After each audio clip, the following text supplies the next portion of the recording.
Hi friends, welcome back to our YouTube channel. Friends, ನಾನಿವತ್ತು ನಮ್ಮ ಅತ್ತೆ ಮನೆಗೆ ಬಂದಿದ್ದೆ, ಊರಿಗೆ ಬಂದಿದ್ದೆ.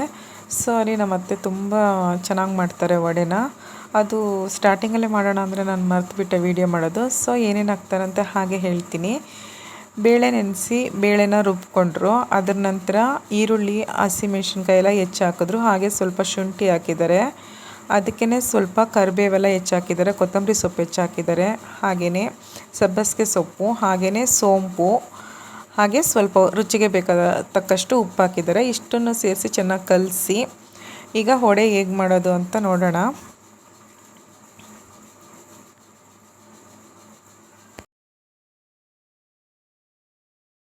ಎಲ್ಲ ಕಲಸಿಟ್ಟ ನಂತರ ಒಂದು ಬಾಣಲಿಗೆ ಎಣ್ಣೆ ಹಾಕಿ ಬಿಸಿ ಆಗೋವರೆಗೂ ವೆಯ್ಟ್ ಮಾಡಬೇಕು.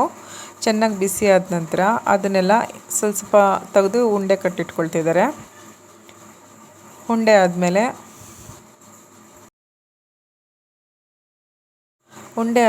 ಒಂದು ವೀಳ್ಯದೆಲೆ ತೊಗೊಂಡಿದ್ದಾರೆ. ಬಾಳೆ ಎಲೆ ಇದ್ರೂ ಓಕೆ. ವೀಳ್ಯದೆಲೆಯಲ್ಲಿ ಸ್ವಲ್ಪ ಅದನ್ನು ತಟ್ಬಿಟ್ಟು ಈಗ ಎಣ್ಣೆಗೆ ಬಿಡ್ತಾರೆ. ಫೈನಲಾಗಿ ಹೇಗೆ ಬರುತ್ತೆ ಅಂತ ನೋಡೋಣ. ಅದೇ ರೀತಿ ನಮ್ಮ ಅತ್ತೆ ತುಂಬ ಚೆನ್ನಾಗಿ ಮಾಡ್ತಾರೆ, ಟೇಸ್ಟು ತುಂಬ ಚೆನ್ನಾಗಿರುತ್ತೆ. ಹಾಗೆ ಅವರು ಒಂದು ರಸಮ್ ಮಾಡ್ತಾರೆ, ಅದು ತುಂಬ ಇಷ್ಟ ನನಗೆ. ತುಂಬ ಚೆನ್ನಾಗಿ ಮಾಡ್ತಾರೆ ಅವರು, ಏನು ಮಾಡಿದ್ರು ಟೇಸ್ಟಿಯಾಗಿ ಮಾಡ್ತಾರೆ. ನಾನು ಇವತ್ತು 1 ವರ್ಷದ ನಂತರ ಊರಿಗೆ ಹೋಗಿದ್ದೀನಲ್ಲ, ಅದಕ್ಕೆ ವಡೆ ಮಾಡ್ತಿದ್ದಾರೆ. ವಿಡಿಯೋ ಸ್ಟಾರ್ಟಿಂಗಲ್ಲಿ ಮರ್ತುಬಿಟ್ಟೆ ನಾನು, ಅದಕ್ಕೆ ಇವಾಗ ತೋರಿಸೋಣ ಅಂತ ಮಾಡ್ತಾಯಿದ್ದೀನಿ. ನೋಡಿ ಫೈನಲಾಗಿ ವಡೆ ಯಾವ ಥರ ಬರುತ್ತೆ ಅಂತೆಲ್ಲ ಫುಲ್ ಆದಮೇಲೆ ನೋಡೋಣ.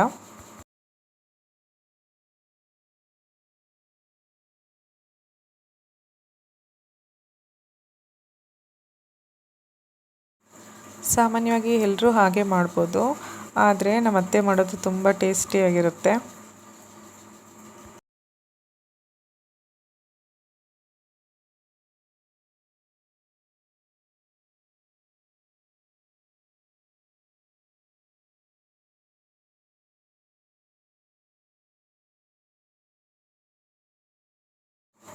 ನೋಡಿ ಫ್ರೆಂಡ್ಸ್, ಫೈನಲಿ ವಡೆ ಆಯಿತು. ತುಂಬ ಕ್ರಿಸ್ಪಿಯಾಗಿದೆ, ಸಾಫ್ಟು ಇದೆ, ಕ್ರಿಸ್ಪಿನೂ ಇದೆ, ತುಂಬ ಟೇಸ್ಟ್ ಕೂಡ ಇದೆ. ಬಿಸಿ ಬಿಸಿ ವಡೆ ಜೊತೆ ಟೀ ಇದ್ದರೆ ತುಂಬ ಚೆನ್ನಾಗಿರುತ್ತಲ್ವ. ನಾವಂತೂ ವಡೆ ತುಂಬ ಎಂಜಾಯ್ ಮಾಡಿದ್ವಿ. ನೋಡಿ, ಈ ವಿಡಿಯೋ ನಿಮಗೆ ಸ್ವಲ್ಪನಾದರೂ ಇಷ್ಟ ಆದರೆ ಪ್ಲೀಸ್ ಒಂದು ಲೈಕ್ ಮಾಡಿ, ಶೇರ್ ಮಾಡಿ, ಕಮೆಂಟ್ ಮಾಡಿ. ಹಾಗೆ ಯಾರೆಲ್ಲ ನಮ್ಮ ಚಾನಲ್ನ ಸಬ್ಸ್ಕ್ರೈಬ್ ಆಗದೆ ನೋಡ್ತೀರೋ ಎಲ್ಲ ಪ್ಲೀಸ್ ಒಂದು ಸಬ್ಸ್ಕ್ರೈಬ್ ಮಾಡಿ. Thank you.